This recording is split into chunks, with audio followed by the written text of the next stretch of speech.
you use bridge learning. So you take someone from where they are and you carry them to where they need to be, right? Spring Boot, I think, was a huge paradigm shift. Again, now you literally don't think about Spring without thinking about Spring Boot.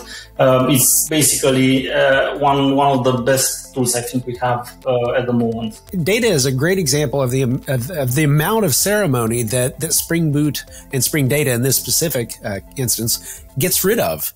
This episode was made possible thanks to Gotopia.tech.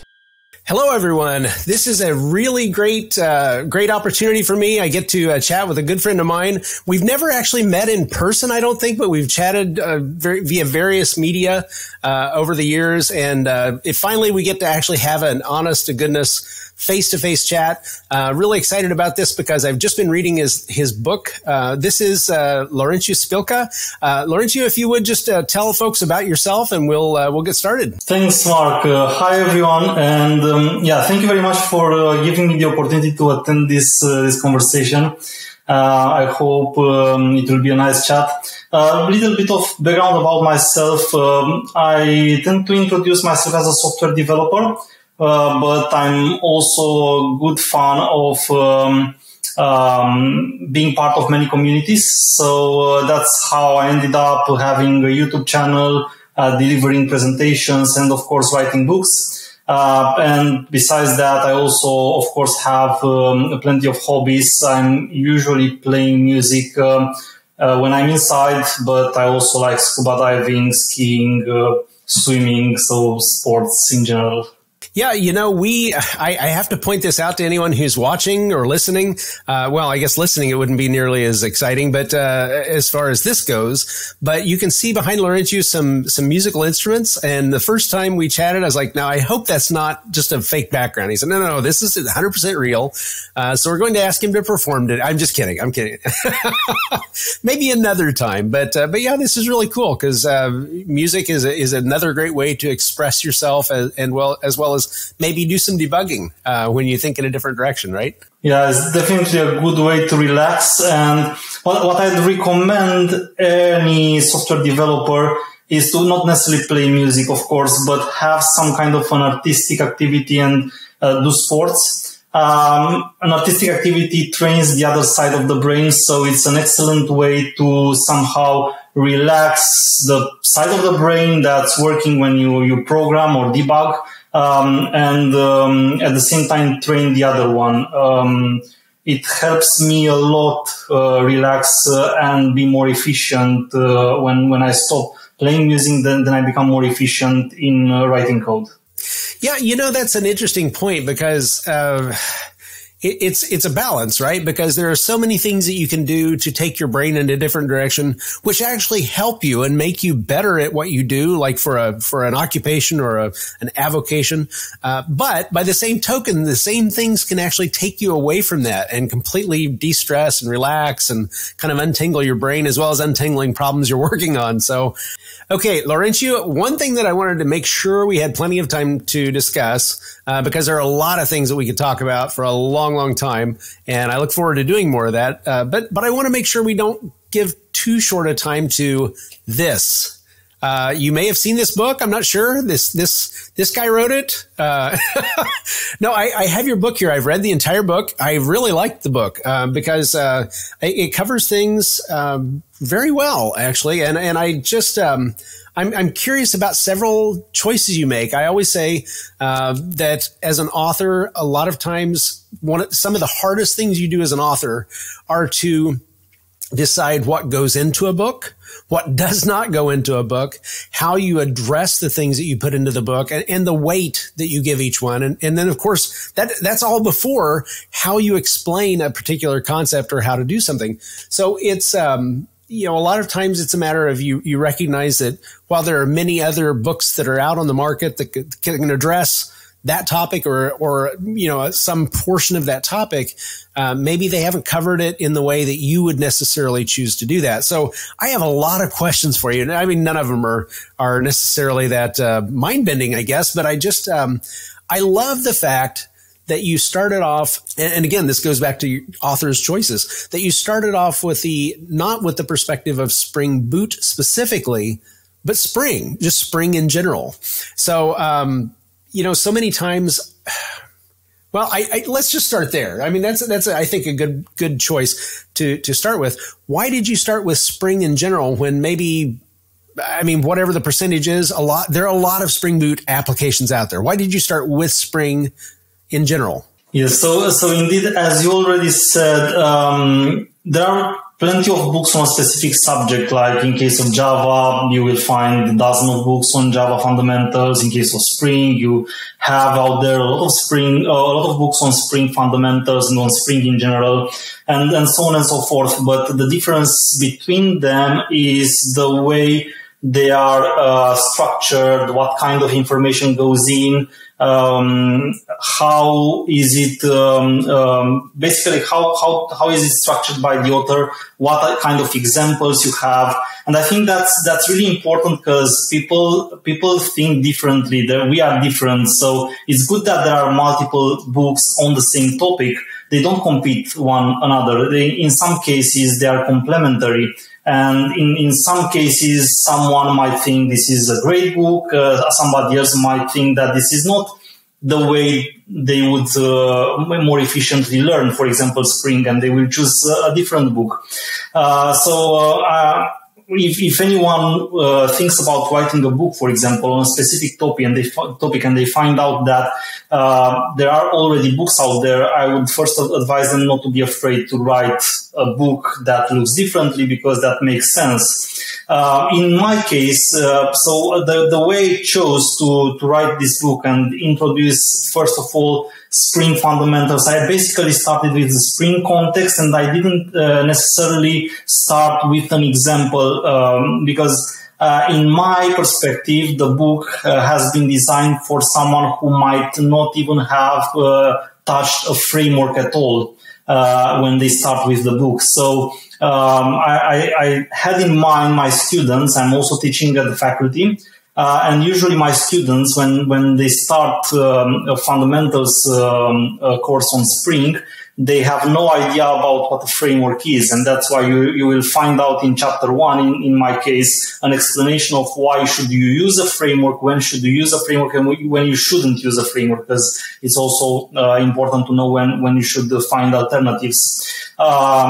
And for this purpose, I didn't want to introduce the student, the reader in this case, in an application with something that already has a lot of things behind the scenes, such as Spring Boot.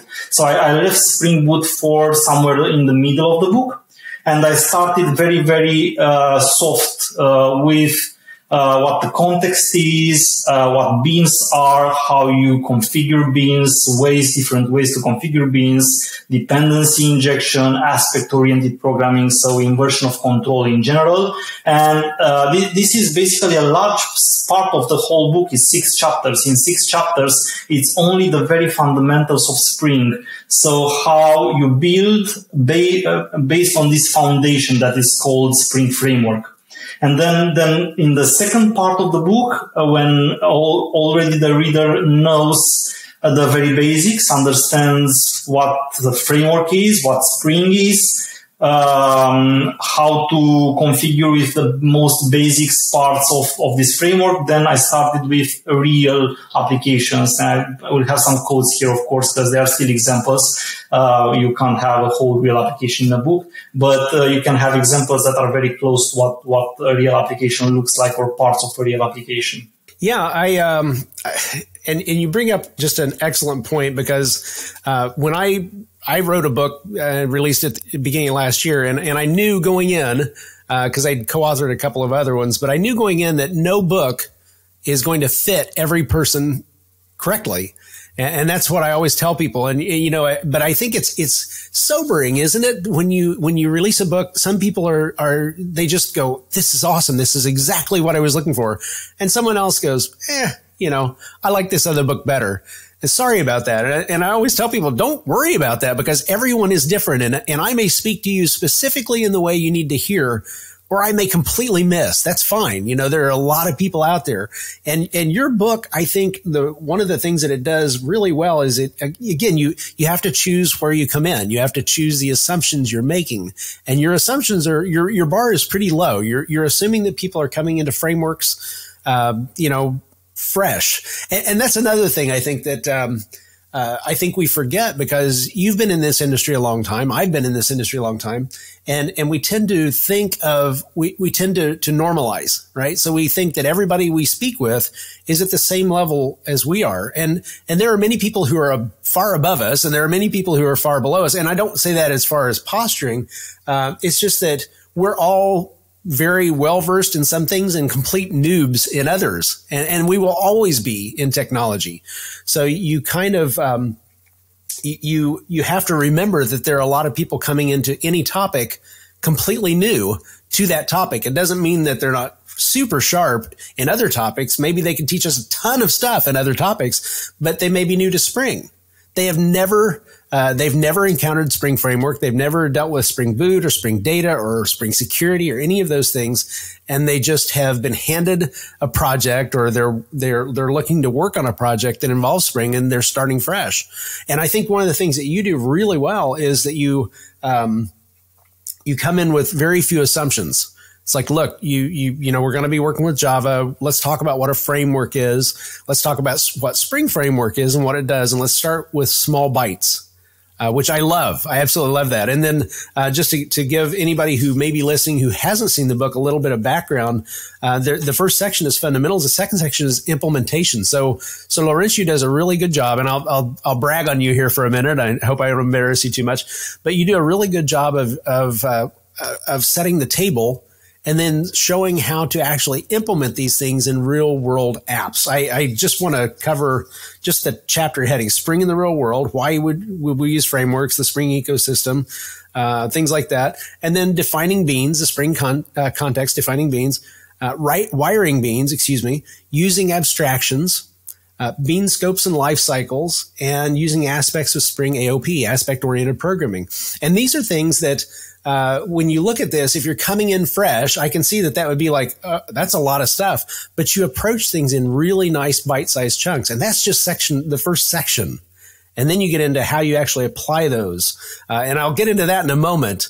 But this, I have to say, this is a really nice breakdown in terms of an introduction to the concepts, that you would need to become familiar with to really throw around the Spring Framework in ways that will put it to work for you, because that's why we use frameworks, right? Yeah, exactly. So I think that looking at people who try to start learning a framework in general, they somehow get a lot confused at the beginning about all the abstractions that a framework brings in. So and especially now with the latest versions of Spring, you just declare a variable. If you handle the project, as you said, and say it uses some other technologies like Lombok, for example, then it has an annotation above the class or large constructor, and it has a variable declared. And then suddenly, out of nowhere, that variable, that field has a value. How can you get that if you say never worked with Spring and never used Lombok? Maybe you never used Lombok. You might easily understand that Lombok adds somehow magically there a constructor, okay? But then where is that variable still getting that value? So it might happen as a starter with a framework, even as an experienced developer, because you might have years already with Java development, but you might have used either totally different frameworks where it was more obvious what happens, like say Google Juice, for example, where you have a specific declaration for the injection, or you might haven't used at all an application framework. You might have just simply used Java Standard Edition, because there are still a lot of applications there that don't use frameworks. They are old, but they are not changed, and they are just maintained with the existing technologies. And the idea is to make the things as smooth as possible for someone who starts now having very little knowledge or not at all about frameworks or about Spring. So that was the idea. Yeah, and I think, boy, that just brings back so many thoughts and so many memories because I think when someone comes to Spring, and I say Spring specifically because that's what we're talking about, but again, as you mentioned, it's not alone in this regard. It's probably the most obvious example, though. If you come into using Spring from another, let's say, because my background was hugely Java Enterprise Edition, Java EE, and when you come into Spring, I use the term kind of tongue-in-cheek, jarring, right? Because you are not used to that. There are so many things that are handled for you by the framework that it just, you think you know code, and you do, but when you come into a Spring application, let's say you come into a brownfield application, someone's created it, and they hand it to you and say, okay, we need you to come up to speed on this. You look around and go, where is this stuff being created? How did this happen? You know, how do I peek into this and debug this, because I'm just seeing this instance, this object auto-injected into my stuff, you know, and now where do I find this? How did this happen? And maybe there is just a property defined, and it's like, maybe there's no property defined. It's just a matter of what's on your class path. And once you learn all of that, I think you start to see a huge amount of value. But do you remember that? I assume you had a similar path or similar trajectory where you came into Spring, where you were used to doing things very methodically, very, I don't want to say boilerplate, but there was a lot of code to do something, and then all of a sudden it just vanished. Yeah, definitely. So same as in your case, I started with Java EE long time ago. And I was pretty comfortable with the architectural style of Java EE, where you had this application server and you were simply creating some kind of web archives, and you're simply deploying those web archives. It looked very logical in terms of you knew who is controlling and what is controlled. So you knew that your var contains your classes, which are the control classes, and you knew that you have an application server, Glassfish or whatever you had, and that was the one controlling. So the inversion of control was, in my perspective, a lot easier to see when I was using this kind of architectural approach that Java EE at that time was using. But when I moved to Spring, suddenly it was something inside my application that was still controlling my application. So I found that pretty difficult to grasp at the very beginning, because if you have something in your application, like we were still having dependencies for the WAR files. So I would say I added a dependency for my WAR file. I was expecting that my class and the logic in my classes control the logic in those libraries, use somehow those objects to implement business cases. When I changed to Spring, I didn't see a container anymore with it. It was still the dependency, but somehow from inside the dependency, it looked like it's controlling my classes. So that was one of the things that I found difficult when I started with Spring to understand. And it basically controls the classes in the same way like it was happening in the Java EE, isn't it? So you still have, we call them aspects in Spring. They were interceptors in Java EE. We still have dependency injection. We just changed some annotations. And of course, the bin lifecycle is a bit different. Sure. But it's still the same thing, but it looks to be different. And it created me some difficulties at the beginning when I started with that. Yeah, and I don't mean to minimize any of the similar constructs or like the manage beans and things like that, but I just, it was quite even though, and you point out, and this is, I think, one of the other things that really nice about your book is that you use bridge learning. So you take someone from where they are and you carry them to where they need to be, right? But I do think that it was still, I don't want to say a paradigm shift, because again, there are some complementary concepts, but it was you falling off of a learning cliff, you know, for me, because it was kind of a huge shift, in just the level, or maybe the completeness of the landscape within Spring. I guess I'm trying to think of better words to say it, and I'm just coming up empty. So, but, coming back to, I guess, or proceeding on through the book, you, in the second portion, the implementation, you launch into understanding Spring Boot and Spring MVC, which I'm particularly excited about, obviously, implementing web apps of Spring Boot and Spring MVC, Spring Web Scopes, REST services, REST endpoints. And then we'll get into some of the other things here momentarily, but I just want to pause for a moment and chat about Spring Boot. Because Spring Boot, I think, was a huge paradigm shift, again, with Spring Framework, because it focused a lot more on deployability, and how you would deploy applications. Any thoughts on that? Yeah, so Spring Boot changed a lot in my perspective. So when I obviously started with Spring when there was no Spring Boot out there, and now you literally don't think about Spring without thinking about Spring Boot. And definitely the book I wrote, Spring Start Here, doesn't cover but a very small part of Spring Boot. So my plan wasn't covering Spring Boot in the second part. It was still Spring, and I still discussed the very fundamentals. So you will find discussions about beans, web scopes, as you already said. I did refer to, obviously, your book, because I really enjoyed reading your book, Spring Boot Up and Running. So guys, as a second step after reading Spring Start Here, if you started with Spring Start Here, then the second one to go deeper into Spring Boot would definitely be Spring Boot Up and Running by Mark.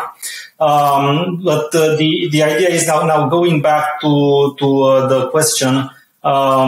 Spring Boot changed, and it, in my perspective, a natural evolution in software development. Because if you take a timeline, and we were discussing a few minutes ago about Java EE, you see Java EE with application servers, at least the way they were at that time, they were kind of this monolithical approach. So as an architectural style, they were linked to the monolithical approach of deploying applications. You had a very large container, and you just you were putting there your applications. That's why the glassfish was named glassfish, isn't it? Because it was the glassfish, and you had the fishes inside.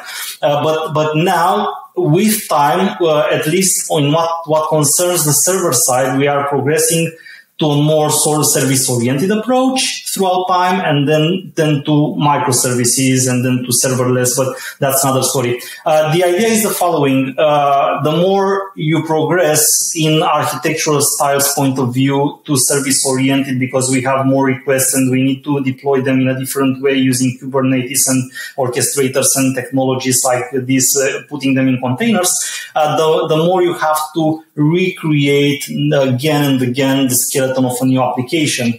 So when years ago, when I was using Spring or previously when I was using Java EE, I didn't have to create so many applications again and again, because I had one. It was a monolithical approach, and I was just creating it once, and then years everyone was working over the same application. I particularly, and my students and I at that time had trouble, and that was a real pain when in the class we had to discuss about, for example, building web applications with Spring, because in class you have to create a lot of projects, you have to create a lot of examples. So in order to create one example with one endpoint and prove how it works, or simple REST endpoint, or whatever you are building, you had to spend 30 minutes just configuring the application. So nobody understood us at that point, because usually in the real world you didn't need to build applications. But once this started to happen in the real world, because now suddenly you have multiple services, so today you build a microservice, tomorrow you might need to build another one, then it started to become a pain as well. And this is where Spring Boot is going to save us, because we also observed at the same time, while recreating new projects, that sometimes, and not sometimes, actually very often, in most of cases, we do configure the same things. So what we did figure out actually is that we have a convention that in most cases we have 90% or even more of the things that we are doing are usually the same. And this is what's called a convention. And what Spring Boot introduces is the convention over configuration approach, which means we, from the framework or project in this case, decide which is the convention based on the community decision. So the community says we 99% of the cases use Hibernate. Okay, Spring Boot, this is the convention. We configure out of the box Hibernate. If we see the dependency in your POM XML or in the class path, we configure such a dependency as a convention. You can still change it. You can customize it. Maybe Hibernate is not your choice. Maybe you want to use Eclipse Link. That's good. But since 99% of the users use Hibernate, why not give them it out of the box without forcing them to write, I don't know how many lines of code, many, to configure that dependency. And that was just an example with Hibernate, of course, but that's the same going to all of the technologies out there that are part of the convention. And of course, that's one of the biggest things that we see with Spring Boot. But there are a lot of other advantages out there, which are again linked to how the software architecture evolved. Like, for example, the actuator. Why is an actuator needed? Many years ago, there was no such thing as an actuator, since if something didn't go well, it was 3 a.m., doesn't matter, someone was on call, you call him, restart the application. That's how, well, at least at that time, in many cases, was happening. Now we evolved a lot. We don't do that anymore. We have an endpoint or a different approach in which another software called an orchestrator figures out if the application is not working anymore and if the problem can be solved with a restart. So it automatically destroys and recreates a container and restarts the application. That was anyway happening, at least temporarily, when someone was called at 3 a.m. But now it's automatically, and you don't have to bother someone, or at least not so often as it was happening many years ago. And in one of the advantages as well, and that will be the last one because I already talked too much, is, for example, having all the starters. One of the problems we had is the dependency compatibility. So we have a lot of libraries that we use, and if they are completely independent one of another, then they might become incompatible. And where you just increase the version of a library because you want something new that you need to use from that library, and then figure out 3 other libraries don't work anymore. So if you have something that at least gives you some comfort in, you have only to increase one number and then automatically it increases behind the scenes whatever other numbers needed in the versions to make things work, then it's of course more comfortable and easier than having to do that yourself. So there are so many ways in which Spring Boot changed the way we work. It's basically one of the best tools I think we have at the moment. Yeah, and it's interesting because so many things that you said kind of just ring bells in the back of my head, because it seems like when folks first get exposed to Spring and more specifically Spring Boot, they either just love it. I mean, just out of the box, they think, wow, this is amazing. Or they immediately recoil and think, oh, this is, I don't know. I mean, this is a lot of magic. We talk about opinions in the Spring community and how it's an opinionated approach and an opinionated framework. But I think it feels a little overwhelming. And again, I completely relate to that, to some degree, although I was pretty excited about it once I saw the possibilities. But I think especially if you've been around long enough to have gone through the other side of it, as many of us are, we don't necessarily jump right into Spring Boot from university. We have a circuitous path to get there. Maybe we've maintained a Java EE or now Jakarta EE application, although there are still a lot of plain and simple Java EE applications out there and will be for a long time because of inertia, right? And older versions of Spring Framework applications from forever ago that are just being maintained, of course, like everything else. But I think it's important to remember for those who might be a little nervous or kind of hesitant about the amount of opinions, the number of opinions, and the amount of things that it does for you. I don't know if you ever worked in a corporate or a large organization type of environment. I suspect you have, because you mentioned university. So, I mean, I know you've done some, several things that are both really good and really terrible. It's like all of us, we have those high points and low.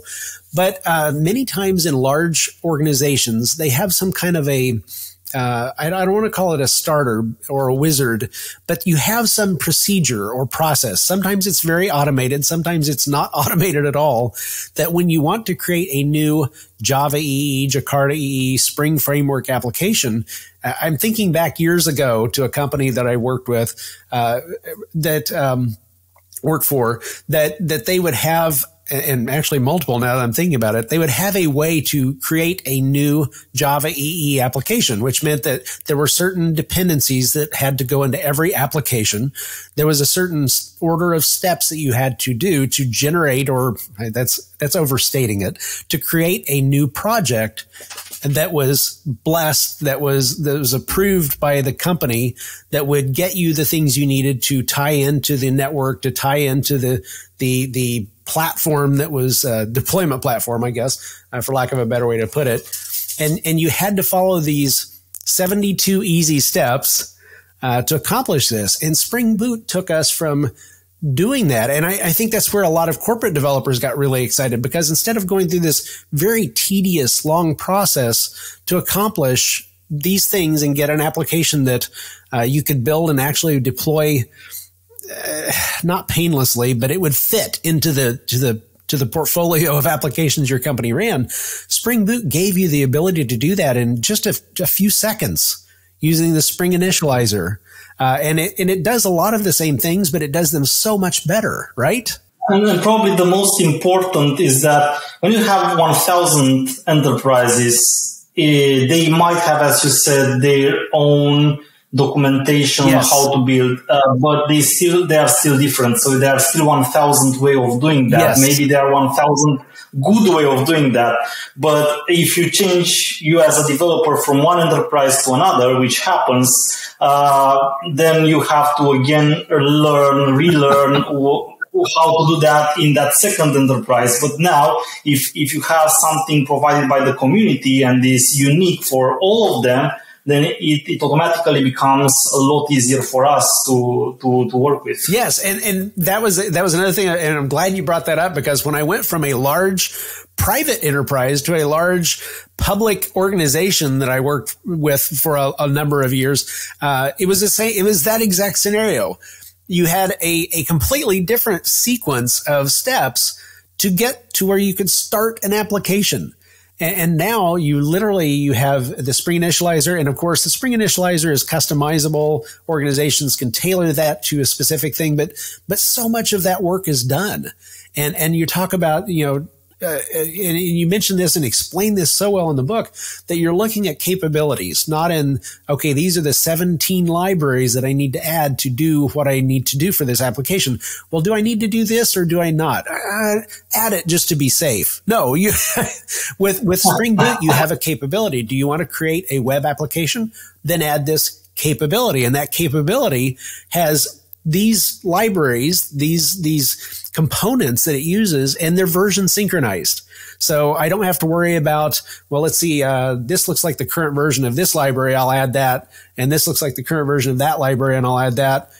Why isn't it working? Well, because library C is at version 8. And when it was tested in your organization, it was tested at version 6.2. So now what do? Do you go back to 6.2? Well, no, there are security concerns that were raised. Now what do I do? How do I make this work together? And it's terrible.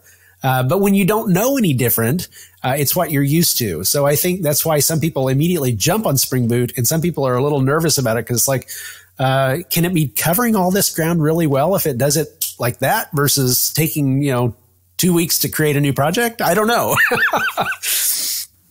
Anyway, yeah, and that's why when I was reading your book, I felt like, you and I were sharing a brain, because I feel like there are a lot of things here that, common experiences. And I think that's not specific to us. I think so many in the community have gone through these same things, or, if they haven't experienced them personally, they've seen them close enough distance. Even if you haven't been in an auto accident, you've probably driven by one and thought, wow, that looks horrible. Well, that's the same thing when you're dealing with certain software development constructs. You may not necessarily have suffered through them yourself, but you've seen them close enough to know that they're a problem and you don't want anything to do with them, right? Anyway, so you cover data sources, and I like that you start with the JDBC template and go from templates to repositories. I think that's just brilliant, and that's something that I strongly encourage people to do for understanding. And I guess and data persistence, transactions, testing. I want to come back to testing. I don't want to jump into that just yet, but the data side of things. Let's talk about that a little bit. How did you decide to include that? How did you decide how you wanted to approach that? So first of all, about the data source. We don't have an application without having a way to persist the data, or in most cases, we don't have. So as a developer, you most likely can't avoid having to work with a database. And the subject is very complex. So it's no way you can treat it in one chapter of a book. It's even no way you can treat it in one book. It's maybe a shelf. Because you have relational databases and then all the family of NoSQL technologies, Cassandra, Mongo, Redis, and so on and so forth. So what I did is still thinking to the target audience of the book. I started with beginners with Spring at least, people who might not have used Spring at all, people who might even not have used an application framework at all. So then I decided to go with the very basic stuff also in the data source, from data source point of view, which is relational databases. And now there are two things in my perspective that someone now needs to be aware of when starting with Spring. First of all, is directly using a template over the standard JDBC, which if someone might have even worked in an application that doesn't use a framework at all, they might have been unlucky enough to use those prepared statement result step stuff, in order to write a very short select query, you have to write 20 lines of code, and in which you have to, of course, treat SQL exception with an empty catch. And it's not that bad. You should do that, of course. That's what it usually happens in any kind of such application. So JDBC template, first of all, the one of the things I really liked many years ago when I started working with it is that it minimizes the amount of code you need. So you simply need to only go with a mapper and the query. So it's and parameters. So everything that's really needed, you need to give them. Otherwise, everything else is behind the scenes. Secondly, it changes the checked exceptions into runtime exceptions. So it's a little bit more easier to avoid the need of treating an exception unless you really want to do that, because the compiler doesn't force you anymore to do that. So that's why I started, and I thought, first of all, as a beginner, you need to understand what the data source is. That's because in any real world application, you don't use driver manager get connection anymore and create your own connection. You need to have that kind of an object managing your connections, which again, back to convention today, if we use Spring Boot, it will be Hikari out of the box.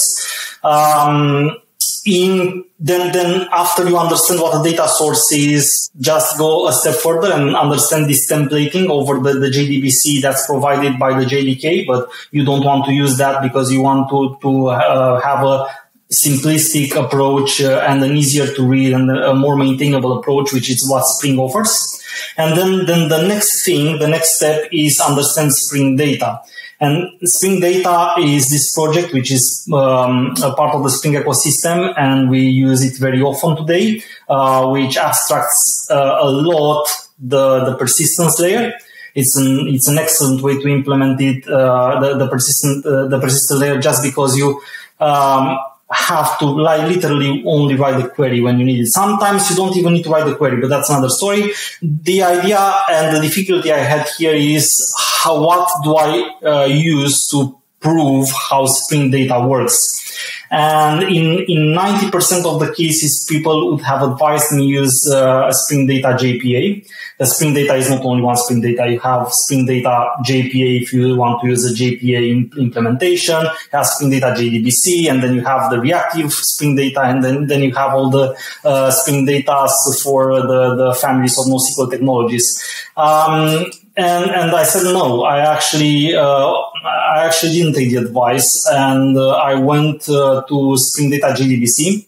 And the reason why I did that is because I realized if I introduce Spring Data JPA, then I either have to at least give the reader a minimum, teach the reader a minimum what JPA is, and using a JPA implementation such as Hibernate, for example, or assume that they already know that, which if you think in terms of the subject of the book, we wanted to focus on Spring, not on any other technology, I decided to use Spring Data JDBC just to avoid introducing another framework that might or might have not been already known by the reader. Still, Spring Data is the same, so the hierarchy of interfaces, the repository interfaces is the same. Once you learn how to use one of the Spring Data, either it's JDBC, JPA, or Mongo, or Cassandra, or another one from the NoSQL family, you still understand, and you will be able to adapt your knowledge to use any of the others. So I chose Spring Data JDBC just to eliminate one of the requirements out of my book, considering it's a book for at least beginners with frameworks. That was the approach. I think, and you mentioning this again, this is one of the great things about a great conversation is it reminds me a lot of the ceremony. Data is a great example of the amount of ceremony that Spring Boot and Spring Data in this specific instance gets rid of. Because there's no reason to open and close connections. There's no reason to deal with driver manager, because literally every time you deal with a database, you do the same sequence of steps in a Java EE. I'm thinking back to the old days, or Jakarta EE application. You have to get this connection. You have to deal with certain things. You close out the connection. You have to make sure that everything is clean. But every time you deal with a data store, you're doing that.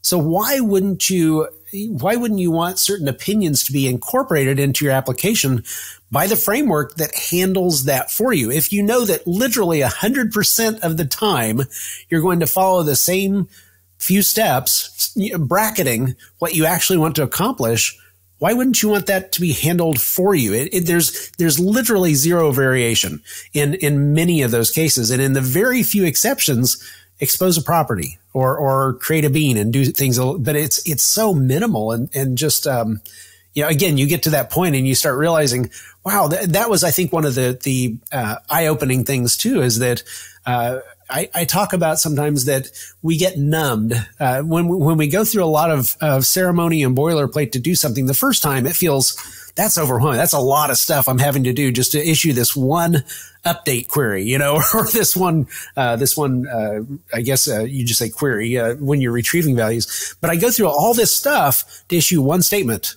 That's just crazy. And then to deal with what comes back, of course. So the first time it feels like a lot of work. The second time it feels like a lot of work. But by the time you do it 10 or 20 or 50 times, it just seems like the normal thing you have to do, right? This is what we have to do. It's no big deal. But when you see that there's a way to completely strike all of that and you talk about the conventions in the book, you mentioned the conventions of the method naming, and I don't want to just spoil the surprise. No spoilers for folks who haven't read the book yet. But you talk about different ways you can craft queries or have the framework provide those queries based on a convention. Once again, convention over configuration. And it's breathtakingly simple. And deceptively powerful as well. and you start thinking, why isn't everyone doing this? It also avoids tempting the developer to copy paste a lot of lines of code. Yes. Because one of the other things that it was happening when you were using the old fashioned JDBC way, or anyway, at least one of the ways where you write multiple lines of code, what I've seen is that the developers were tempted just to, I won't write these 30 lines again, copy paste them. And when you copy paste code, then of course we already know that that's not something you'd like usually to do, because you copy paste bugs as well. And you don't duplicate lines of code. Yeah, there's a lot of baggage that comes along with that. I don't feel like we would be doing this conversation justice if we didn't talk about testing. And you cover testing in a chapter of your book. Testing is one of those things, like you mentioned on data and several other topics, you literally could and people have and will write entire volumes about, and very valuable volumes. But you have to address it in a way, again, keeping the focus on, Spring Start Here. The person who is new to Spring, how do you incorporate testing? How does it make sense to dip your toe into that water and to immediately get value out of testing your Spring application? I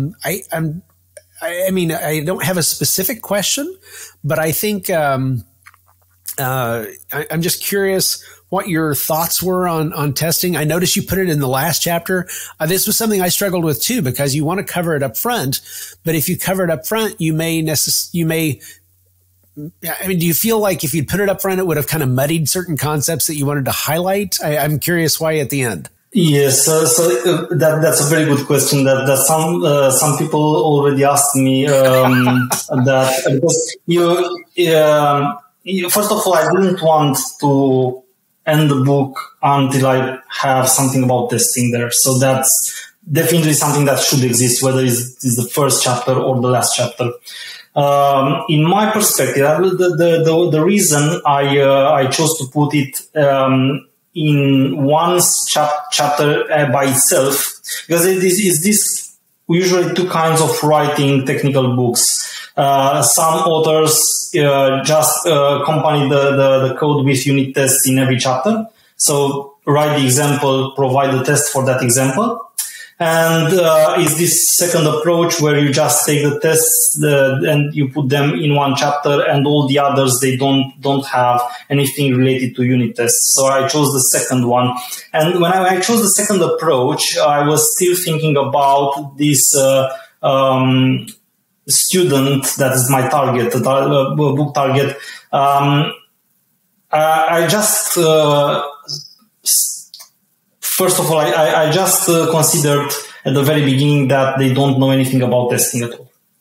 So just imagine in my mind, I have this student, they don't know anything, they don't even know what a unit test is. So if I give an example of a unit test in the first chapter or the second chapter, after mentioning about, for example, how to create a bean, then creating a bean is already something they have to learn. If you put them a second subject, then it might be overwhelming for them. So what I was afraid is not to make the book for the target audience overwhelming. So what I did a sidebar, and I said, somewhere in the first or the second chapter, and I said, I created unit tests for you, and the book comes with 70 plus projects that are studied throughout the book. If you already know what a unit test is, you might already know what a unit or integration test is, then you will find unit tests with the project. So you can just start now, take a look at them, run them, because you already know what a unit test is. But for all the others, just read the subject, and then at some point at the end of the book, we will discuss about testing and how to test implementations and why the tests that we will find out in the projects look the way they look like. So that's why I took this decision. It was a difficult decision because I don't think one approach is best than another. I just went the way I felt. Yeah, and I didn't mean to put you on the spot because I struggled with that too, but I do think it's important to remember what the overwhelming focus of the book is, which is Spring concepts. And your first whole section was fundamentals. And if it were a testing book, how to do spring development using test-driven development, then that would probably be front and center. You'd have that with the first chapter, and you'd use that throughout the entire book. But I really do appreciate that you incorporated it without having that maybe overwhelming the reader who's starting. You were very aware of your target audience, which is someone who's coming into spring as someone new to spring. It's a critical concept, but it's not something you want to get in the way of explaining perhaps what dependency injection is, right? So completely agree. Yes. And even the content of the chapter, even the content of the last chapter was particularly difficult to choose because, as you said some minutes ago, testing is something that, again, can be part of more books, more than one book. We have so many kinds of testing now, so many frameworks. You can do stubbing testing, you can do just integration testing, you can integrate without the database, you can do integration tests with the database. There are, I don't know how many, I don't even know if I know all the options you have for testing. Right. I'm pretty sure I don't know all of them. So how do you choose? And I simply chose unit tests versus Spring integration tests. And at the very beginning, I wanted to have a third approach. I wanted to also, being the fact that many examples of the book were about web applications, I wanted to discuss also using mock MVC and testing the contract. Unfortunately, I didn't have enough space to integrate that subject also. But I tried at least to make a minimum of explanation of what a test is, why is it necessary, and people understand at least the steps. You prepare the scenario, you call the method, and then you validate the assumptions. And that was the plan of the last chapter, the one related to tests. Yeah, and I think you did a great job with that. I also do appreciate that you mentioned you do call outs, right? So here is a book that you might want to check out. And by the way, I know you probably didn't intend for me to mention this, but your Spring Security book is also out there, and I think that's a very valuable reference as well for folks to check out if they're looking, which they should be. I mean, who wouldn't, to secure their Spring applications? But that's something that you should take note of, because Laurentiu has also created and written a very a superb volume about that as well. But yeah, I know we're getting the high sign that we need to be wrapping up. Gosh, we could probably go on forever, and we will, later. But for this discussion, I do want to point out to folks that this is the book. Hopefully you can see that. I'm not getting a lot of glare, but it's Spring Start Here by Laurentiu Spilca. Check it out. And I just find it invaluable. And I think no matter where you are on your Spring journey, or development journey or career journey, I think this is a field that you can never know everything about. And that's a good thing, right? Because that gives us plenty of material, new material presented in different ways that we can make ourselves better. And I just thoroughly enjoyed this book. I hope folks will check it out and enjoy it as well. But Laurentiu, I will let you get back to your, I guess, evening there, right? And we'll carry on different conversations another time. But thanks for joining me, and thanks for the folks at GOTO for providing this opportunity to actually chat in a little more structured format than we might otherwise. Thank you very much, Mark. Thank you for having the opportunity of this discussion. And guys, thank you again for watching our conversation. Hope you have an excellent time and a great time for study further. Always a pleasure. Go Spring. Cheers. Subscribe to the GOTO YouTube channel now and join the experts in person or online at any upcoming GOTO conference using the promo code Book Club. Visit gotopia.tech to learn more.